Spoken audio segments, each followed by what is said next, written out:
You are listening to ProveText, a GlossaHouse podcast exploring Scripture with Dr. T. Michael W. Halcomb and Dr. Fredrick J. Long. Welcome and enjoy. You are listening to ProveText, a GlossaHouse podcast exploring Scripture with Dr. T. Michael W. Halcomb and Dr. Fredrick J. Long. Welcome and enjoy.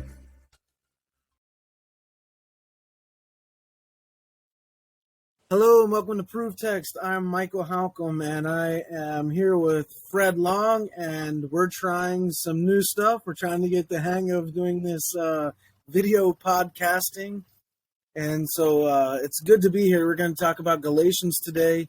Fred, how's it?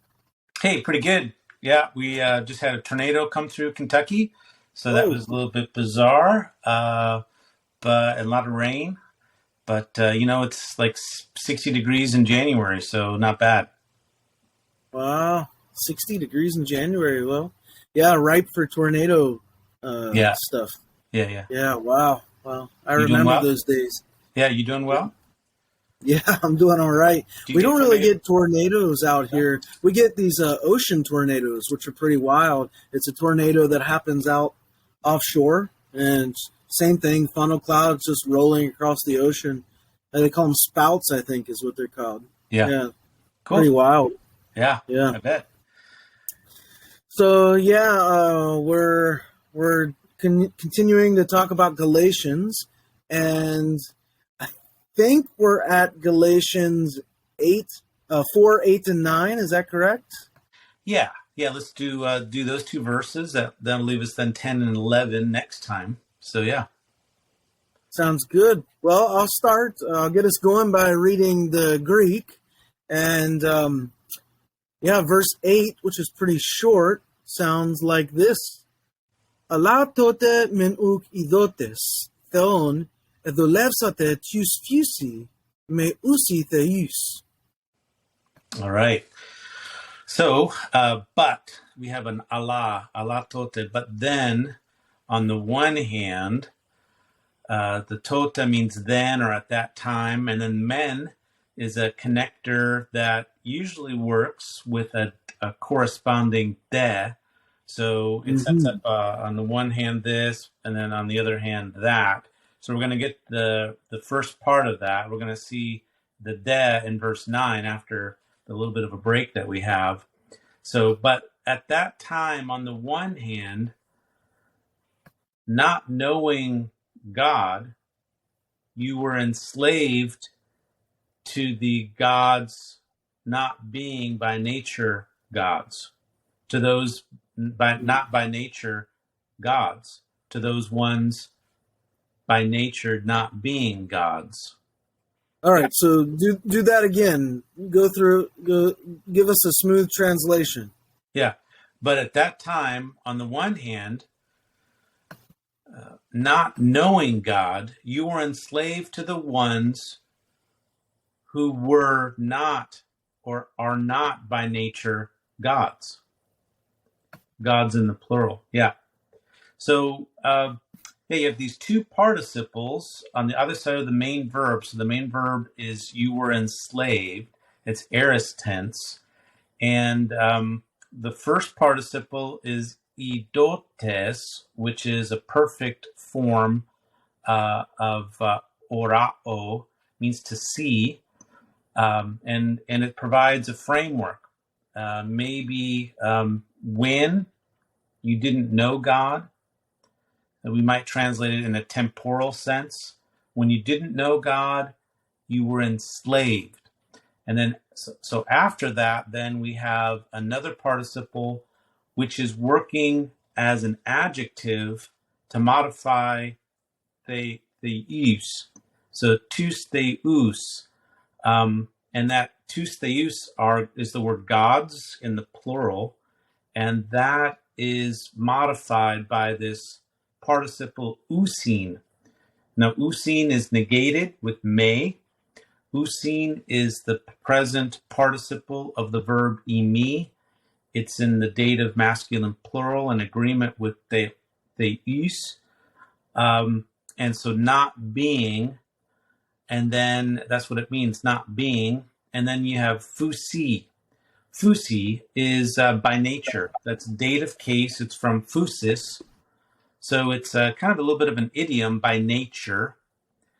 Not by nature, not being gods. What do you think about not existing? Not existing by nature? So by nature, not existing, right? In other words, they're just imaginary. Well, that's kind of what it means, is that they're not gods, in fact. Right. So that seems like a clearer translation to me, right? That to those gods who by nature don't exist or are not existing. Yeah. Just figments of the imagination. Well, see, I don't think it's figments of the imagination, but these are people who claim, or entities that claim divinity status, but by nature, by their very nature, are not. I see. So do you think it's like an emperor? Do you think it's a human that claims to be a god? Is that what you're going after? Well, it could be. It also could be lesser divinities, or so-called lesser gods, beings.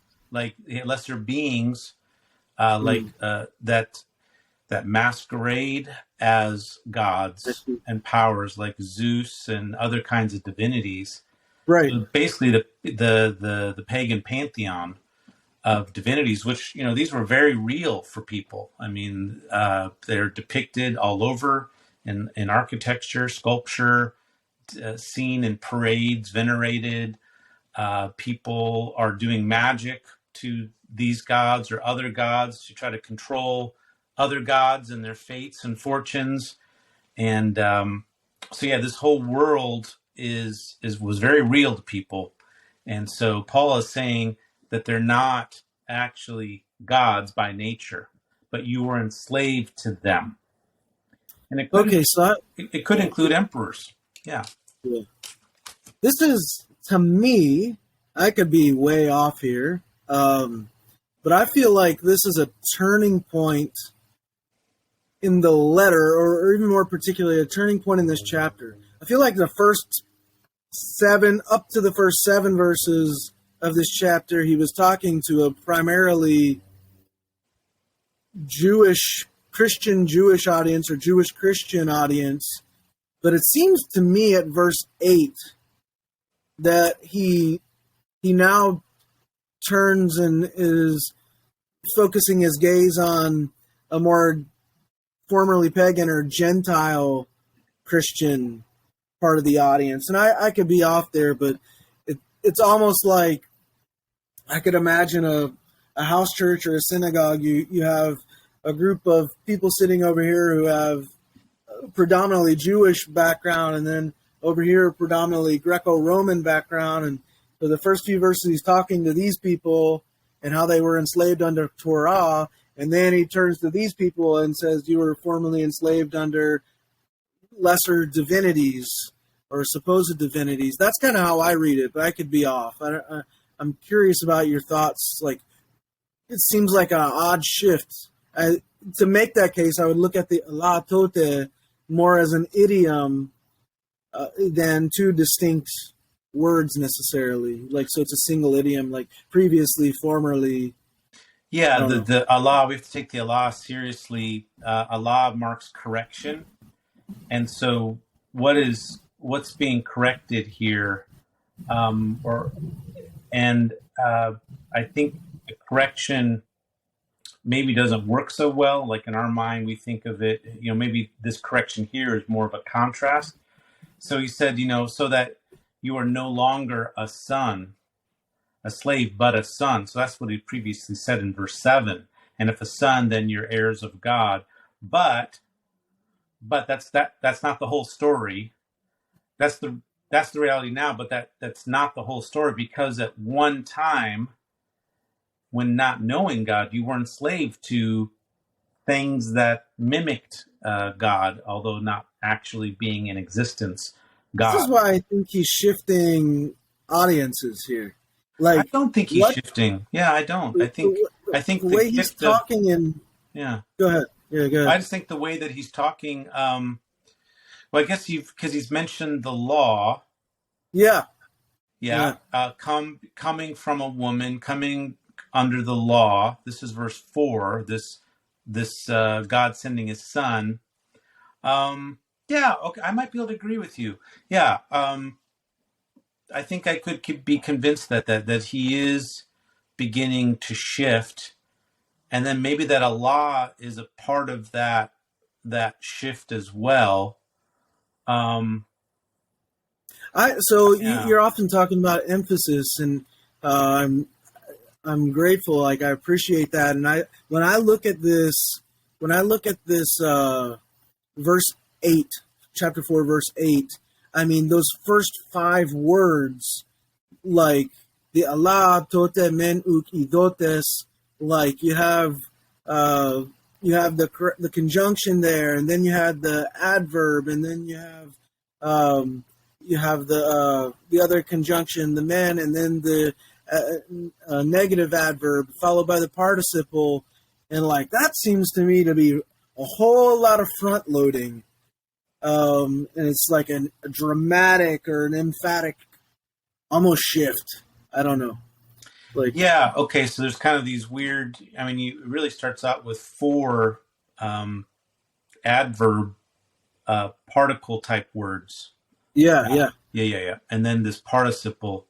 I was originally thinking that, the idea of the Spirit being poured out, this is really important. It's something that he often appeals to, particularly to his Gentile audience.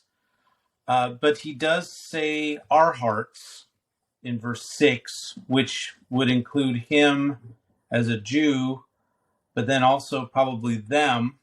So it's not that the reality of verse 6 and 7 doesn't apply to the non-Jews, because it certainly does. He just needs to draw the point home to them in terms of the particular relevance for them. Now, this would have implications for understanding what are these elemental principles. Exactly. These stikia of verse 3. And also verse 9. So I think what he's doing here, I think he's using the same word to speak to this Jewish contingent, Jewish Christian contingent, and he's going to take that same word and use it to speak to the Greco-Roman contingent, but that has different connotations for each group. Yeah, so there were but there's an analogy, because they were both under elemental first kinds of things. For the Jews, the first kind of things that they were under, the initial part of their education was the law, and the instruction there, whereas the Gentile audience was under different beginning points or elementary points, and he's going to get into that in verse 9. Yeah, I agree with you. Yeah, I think you're right. I might have liked him to make the subject more stressed, to help us with that transition, like I have a umis, like an explicit subject. I would have liked that. But on the other hand, you do have this Allah tota men. So you do have this nice mendek construction, which is working with the tota nun.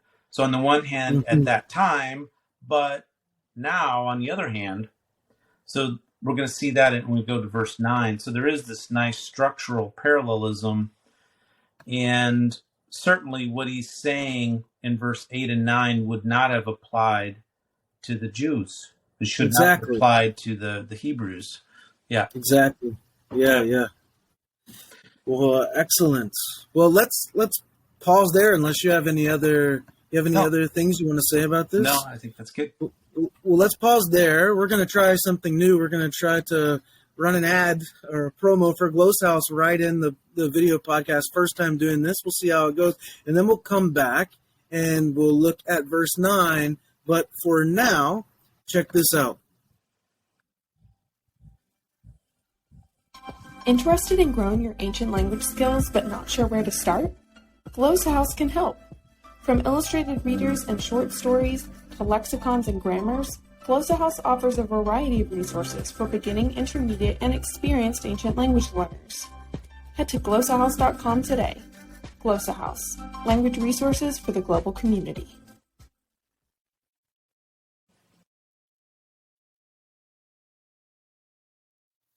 All right. Yes, go get your favorite GlossaHouse resources and sign up for our mailing list, and you'll be the first to be aware of, and maybe the only to be aware of, sales that we have going on throughout the year. So the folks on our mailing list are often the only ones who get notified about those and hear about those, and we have some pretty killer sales running throughout the year. So we have some great GlossaHouse resources coming down the pipeline too, so you'll be the first to learn about those as well. Well, let's turn, Fred, back to Galatians. We're at Galatians 4:9. I'm going to go ahead and read that in the Greek, and then you can give us some analysis, and then we'll talk context and interpretation and whatnot. So Galatians 4:9 sounds like this. And it's actually all a question, essentially. So, Nundak nondes theon, malonde, nostendes hypotheu, pos epistrefete palin, epita astene, ke ptochastuchia, ius palin anothen, du levin thelete. So I guess it's not all a question, but it does pick up there at the post for sure. Mm-hmm. So Fred, what are you seeing? Yeah, well, we've been talking about the men of verse 8 working with the of verse 9. This creates a correlative emphasis to coordinate these ideas. On the one hand, one thing, on the other hand, this. So there can be an element of contrast. Sometimes they're specifying different things of something. And here there is a contrast with the tota, on the one hand at that time, but on the other hand, now. Yeah. And you also have another participle of knowing. The first one is idotes, and in verse 9 you have nontes, knowing God. So on the other hand, now, knowing God, and rather being known by God, how are you turning again to the weak and poor elemental things to which, again, renewed, you're wanting to be enslaved? Question mark. Yeah. I discern a bit of an exasperation on Paul's part. He's a bit exasperated. Yeah. He's asking a pointed question. You know, how is this possible? The post is an interrogative marker, and it's a marker that is marked for manner. So how is this possible? Like, in what way? How is this occurring? So you're turning again. There's a pileup of adverbs. This is a great passage to study adverbs. These two verses have 1, 2, 3, 4, 5, 6, 7, 8, 9 adverbs. That's a lot of adverbs in 2 verses. And these adverbs are telling a story. Adverbs are types of modifiers. Like, you know, he walks slowly. Slowly would be the manner in which he's walking. You have different types of adverbs. You have temporal adverbs. You have manner adverbs. You got other types of adverbs. So you have temporal adverbs. So there's a contrast then, at that time, and now. And that should be a strong contrast. But in fact, Paul has to ask this question of, well, how is it then? If there's a contrast then versus now, how is it that you're basically wanting to be enslaved again to weak and beggarly elemental things? How is that? And this is a serious kinds of question. The 2 verbs, I think, well, all the verbs here in verse 9, the second part of verse 9, are rather interesting because they're present tense. This seems to be indicating an ongoing activity. How is it that you're turning again, and that you are wanting now to be enslaved, to be being enslaved, or to serve, to be serving, I guess would be a better way to put it. It's active, to be serving these elemental things. And of course, it's a very serious question. And what are these weak and beggarly or poor elemental beings or things or principles? What are these? What are these things? Yeah, that's the fair question. And what's the situation that's being envisioned here? Yeah. Well, he uses earlier in chapter 1. I mean, in verse 9 we have the epistrefete here from epistrepho, and Galatians 1 7 he uses a related term, metastrepho, right, where he's accusing them of turning, or essentially calling them turncoats. And he says something very similar in 1:6, "Thafmazo otiutos tacheos metatitheste," right?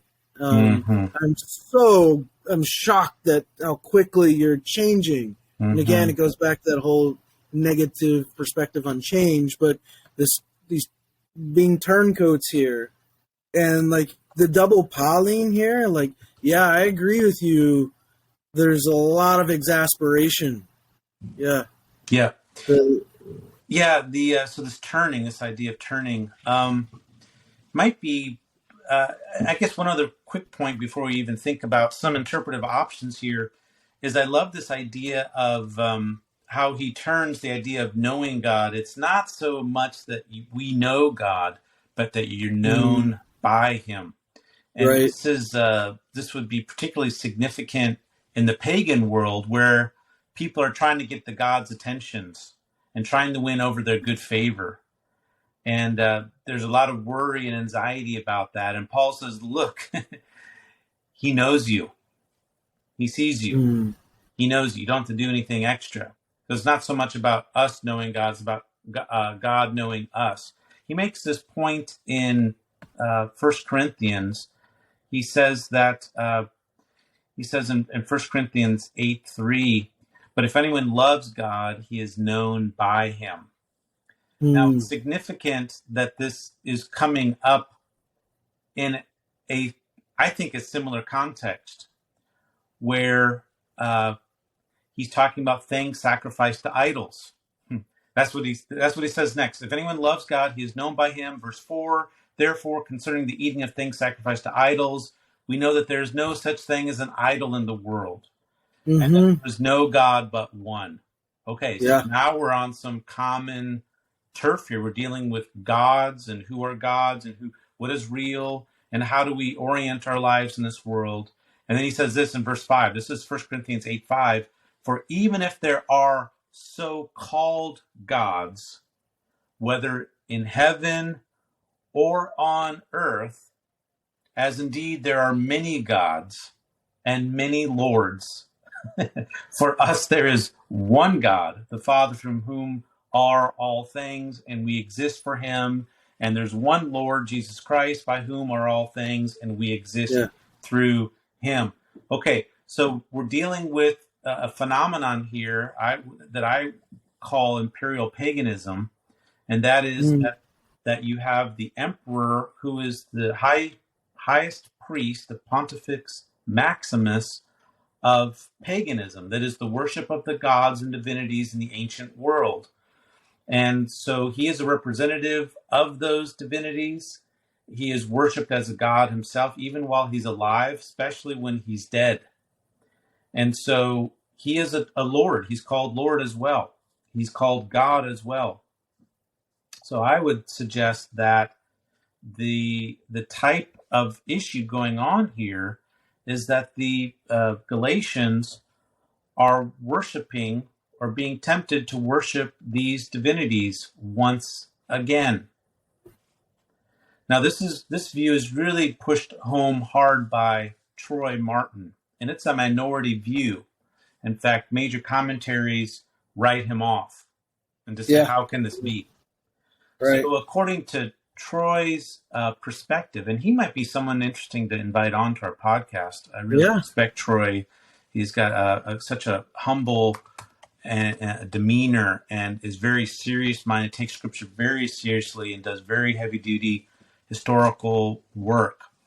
But he basically argues that the Galatians, what's happening here, when we look at the next verses, which we'll look at next time, but the kinds of observances that they're following, the days and months and times and years, that these are pagan ways to describe feast days and special days. He says these are pagan days. These are not Jewish festivals. Yeah. And so what he suggests, his basic scenario is not complex, is that Paul preached the gospel, other missionary rivals came that were encouraging circumcision and coming under the law, and that as a response to that, these Gentiles in this region were like, you know what? I don't think so. We're going to keep worshiping our ancestral divinities, these gods. We're going to still do that. And so that was their response to to coming under the gospel, under the law. They said, no, we're going to keep being good pagans. And so they're on the fence. They're turning back again. And that was a response to the Jewish missionaries. And Troy says, there's no example of people getting circumcised en masse, like converting. And so he says, rather, they would have been, afraid of that or not wanting to do that. And they're probably like, well, then I guess we're going to be good pagans. If we can't come under the law, we don't want to do that and get circumcised. This is their response. Yeah, it's an interesting theory. I hadn't heard that. I would have a little bit of a different theory, but that's kind of intriguing. I think, if you want to get him on the podcast, let's do it. It'd be fun to talk to him. Oh, yeah. So the traditional view, though, is that Paul is making an analogy that just like the law was an elemental principle, now he's saying you are turning to elemental principles of the law. And why are you doing that? But to me, I don't know. He spends a lot of energy, like there's a lot of description of these gods and so-called gods and the weak and beggarly principles. Like that's a different description than he used up above. He just used stikia, and now he's describing them as weak and beggarly, and he's talking about these things that aren't really gods by nature. It seems like there's something else going on here. And so, I like to work with that, with Troy's thesis. And so we're kind of seeing a situation that's in flux. And not only have they rejected Paul, it seems like they're rejecting the gospel altogether, because their misunderstanding of it, based on the missionary rivals, is that they have to come under the law and they have to therefore get circumcised, which they don't want to do. I mean, circumcision was really ostracized. I mean, people were mocked for it. People were undergoing reverse circumcision procedures called epispasm, very painful. The procedure basically is cutting the skin around the top of the circumcised penis. So the foreskin's been removed, and then there's a new cut that's already been removed. So there's a new cut of the skin, so that the doctors can pull the skin up and recreate what was removed with the circumcision. And they somehow pull that skin up, tie it off, and remake a foreskin over the glands of the penis. It's very painful, but people were doing it in the ancient world. So that indicates how strong of a impulse there was to avoid circumcision. In fact, even to undo the signs of it. And you might be thinking, well, gosh, how are people aware of people's penises? Like, why is this such an issue? Well, there's public toilets. I mean, I went to Ephesus, and there's a toilet with 40 toilets, all like, in the open. And so people are like lifting up their togas and sitting down, or who knows, taking it all the way. And then there's these baths and these public baths, and people were fully seeing, whether you're circumcised or not. And people who had circumcision were also called perverts because their glands is exposed, which I guess when you're a uncircumcised person only becomes exposed when you're erect. So they're seeing the glands exposed, which was, they thought, well, you're horny. So here you are in these public places, and you're basically getting a hard on. So it was mocked and ridiculed as well. We're gonna have to make this like not suitable for kids on YouTube. Yeah, man. This is X-rated, so this may not air on YouTube. But anyway, no, I presented a paper on. We'll talk about how Paul depicts this very graphically in chapter 5. He says of Galatians, he says, "I wish they would get it all the way cut off." Well, what is he talking about? He's talking about their male organ. So yeah. Interesting. I guess I would nuance my nuance from Martin's view would be I don't think they're the same group of people. I think there are two contingents of people. One is the Jewish Christians, one is the Gentile Christians, and they're both being persuaded back to former perspectives in the light of the confusion that's been created by the troublemakers that have come in behind Paul. Okay, so you see the audience as mixed. Yeah.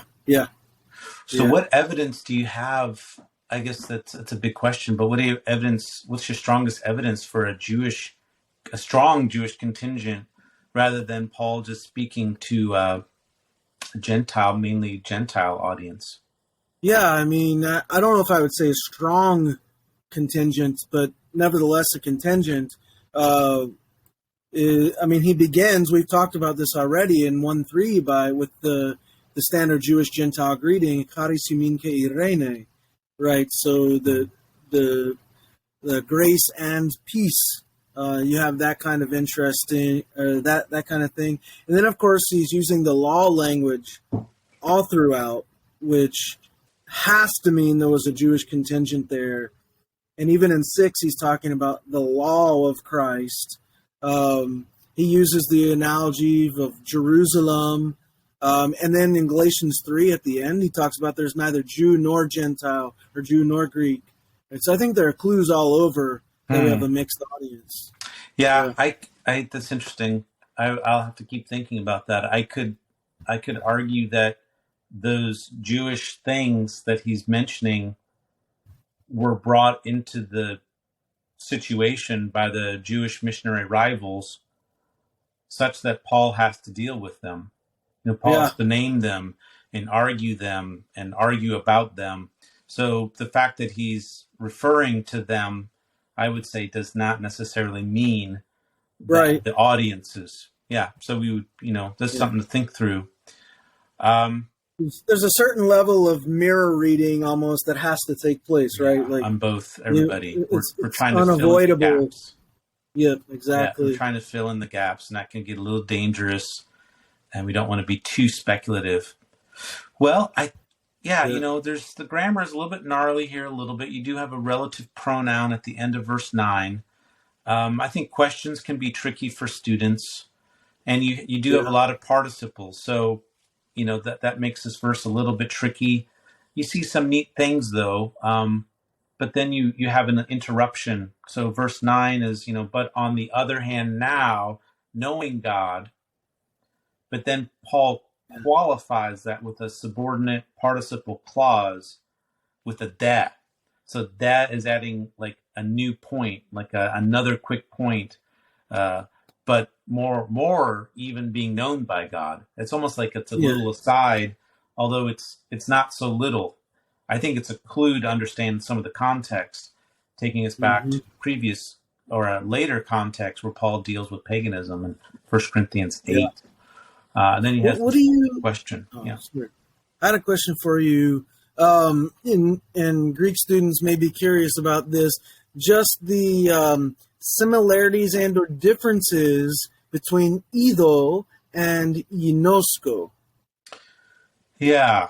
Any discernible difference? Was this just a language thing where one was sort of coming to prominence while the other was falling out, or did they in fact have different nuances? I know that, at least from my understanding, like Ido, I think often has the idea of like perception, like whereas Unosco has the connotation of like reality, like you perceive to know this versus like you really know this or you really can know this. I'm curious about your thoughts on that. Yeah.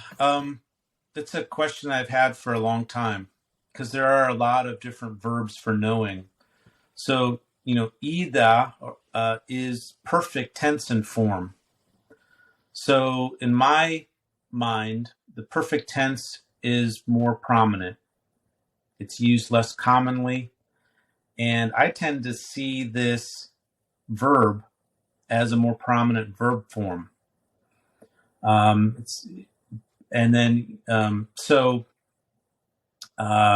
But we have to just differentiate, I think. And I think it's going to take a careful study of looking at these different verbs for knowing. Unosco, epi, unosco. That's kind of easy. Epi on the unosco is adding more to it, adding a little bit of oomph. But you have gnorizo, I make known. You have, what are some other verbs of knowing? Nueo, I think, is one. Thinking. So you have these different kind of perceptional, knowing kinds of ideas. And I think it would be possible to kind of map how each one is marking something a little bit different. But for me, Ida, my working assumption with Ida is that it's because it's in the perfect tense, it is going to be more prominent. And in this context, what I would say is that he's really stressing at that time, you didn't know God. You, in fact, didn't know God at all. But we're enslaved to gods that really aren't gods. So I think it makes that point a rather prominent point, which then sets up the exasperation of the how. How is it that now you are turning again? So the again is picking up the at one point not knowing God, not really knowing God at all, and being enslaved to things that aren't God. So I'd have to go through each context, and I think I could begin to see. I think I've seen. I just haven't systematically done this. That Ida is more pronounced. For example, Paul will say, "Don't you know that? Don't you know that? Don't you know that?" That's with Ida, and I think that's a rather forceful construction. So across 1 Corinthians, he keeps asking them this question: "Don't you know that?" And I think the assumption is that they should know. They should, in fact, know, but in fact, they don't know. So I'm wondering as I look at Galatians 4:8, looking at, as I translate that, my initial hunch is to want to translate it something like formerly, or on the one hand, formerly you didn't perceive God. You were enslaved by those that, the gods that don't exist, something like that. And then the very big contrast in 4:9. But now that you know God, before you didn't perceive God, but now you know God, or rather, you're known by God. That's initially how I want to do it. Yeah, I think you might be onto something there, particularly because it seems to be almost ironic that they wouldn't know God. Well, if idotes has it does have the video. Our word video comes from this verb which originally had a digamma in it. So the stem of Ida was vid with a digamma, which in the alphabet is placed after epsilon. It's also called vowel. There's a Greek letter that dropped out of the alphabet, vowel or digamma. It was like two gammas on top. Well, that's what came over into our Latin or English as an F. And so this verb does have this root vid. So I think that there might be a real irony here, not seeing God, which of course they were all about seeing the gods. And he said, you're worshiping things that by nature are not God. So I think there could be a little play on the fact that they didn't see the invisible God, but they were enslaved to the visible but not ontological gods. Yeah. I think so. Well, interesting. I appreciate the insights, Fred. And you got a parting shot for us today? Sure. George MacDonald. A man may be haunted with doubts and only grow thereby in faith. Doubts are the messengers of the living one, to be honest. They are the first knock at our door of things that are not yet, but have to be understood. Doubt must precede every deeper assurance, for uncertainties are what we first see when we look into the region hitherto unknown, unexplored, unannexed. Wow, that's incredible. I've always, when giving my testimony, I talk about how I view doubt as a gift from God, not like cynical doubt. This kind of doubt, doubt is the hook that God over more than 2 decades has continually used to draw me into Him constantly, closer to Him. This leads to a healthy doubting, healthy questioning, right? So that's a great quote. Yeah, and these Galatians were in some doubt or in some turmoil, one way or another. Yeah. Wow. Well, very interesting quote. And as always, Fred, appreciate your time and your insight. And you too, Michael. Thanks to everybody out there. Yeah, thanks to everybody out there listening. We encourage you to share the podcast. Let us know what you want to hear, and check out GlossaHouse.com. Until next time, aloha. See ya. Interested in growing your ancient language skills but not sure where to start? GlossaHouse can help. From illustrated readers and short stories to lexicons and grammars, GlossaHouse offers a variety of resources for beginning, intermediate, and experienced ancient language learners. Head to GlossaHouse.com today. GlossaHouse, language resources for the global community.